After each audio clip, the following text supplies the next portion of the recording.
Hey guys, welcome to my video. I'm gonna do this video on the timing belt on a Toyota Highlander from 2008 to 2010. This is the 3M ZFE.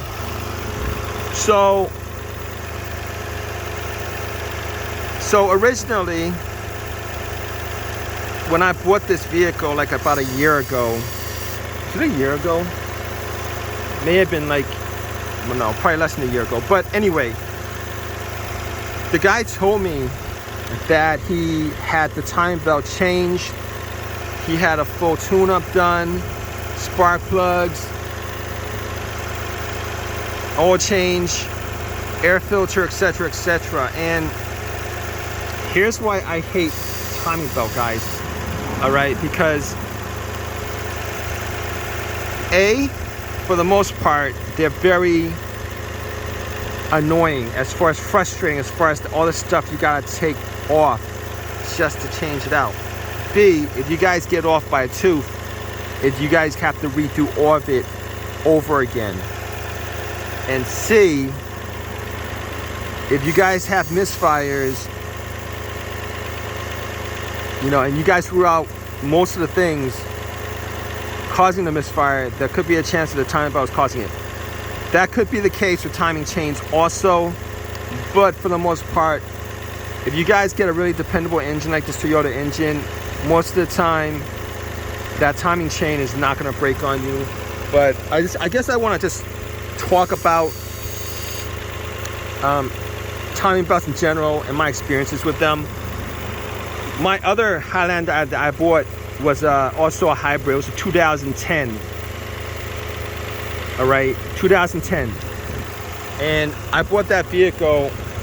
The guy says that the guy kept on telling me it was a timing chain on the vehicle. The car had like 260,000 miles on it. He kept on telling me it was a timing chain. I knew it was a timing belt. I bought the vehicle anyway. And he said he brought it into the garage. He told me he brought it into the garage. It's been well kept on a regular basis, and the technicians in the garage always told him that he had a timing chain and not a timing belt. So I guess, you know what? I guess whatever. But it had 260,000 miles on it, and it would be amazed. These timing belts gotta be changed every 90,000 miles to 100,000 miles. So that's at maybe close to 3 times the age of when that timing belt had to be changed. And when I took it off, it was very, very tight. So, and he was the owner of the vehicle since, he bought it used, but he was the owner of it since 2011 or something like that.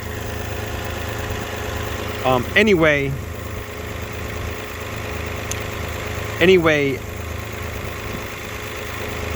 you know, I would be amazed if that timing belt lasted 260,000 miles.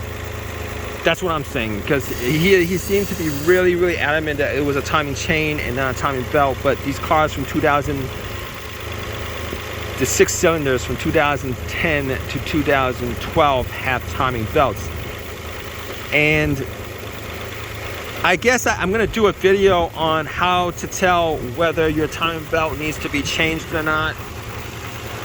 And you're going to have to take the cover off.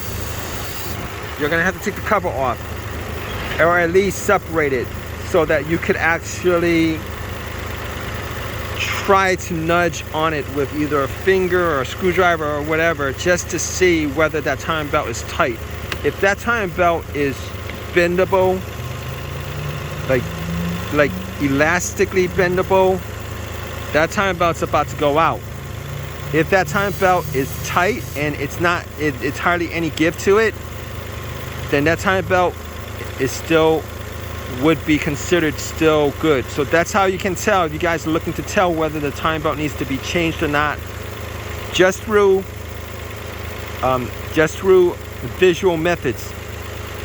All right, because it's very difficult when somebody tells you, oh, it was changed or you go to the garage and they tell you it was changed, and you're trying to figure out whether it was or not, or whether it needs to be changed.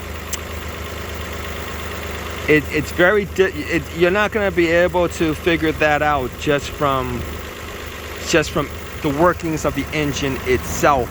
You're going to have to take the cover off and see it, because a lot of times when they change the belt, if they do it, they're going to put a little sticker with the mileage on when it was changed, and I didn't see a sticker on any of this. I didn't see a sticker at all. May have put it inside, but there's no reason to put it inside. Probably would stick it here if they were going to stick it here. But I don't think the timing belt's been changed. This car has 160,000 miles on it.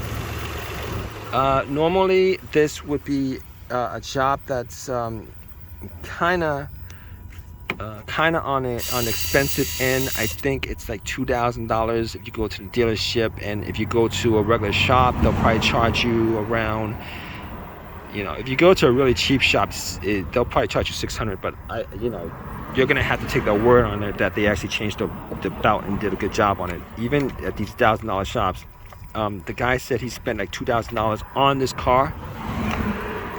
The guy said he spent like $2,000 on this car as far as tune-ups and everything is concerned. But I don't actually believe it.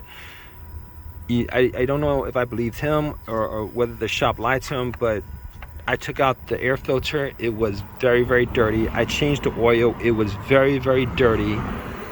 And those are like the simplest thing to do when you're doing this tune-up.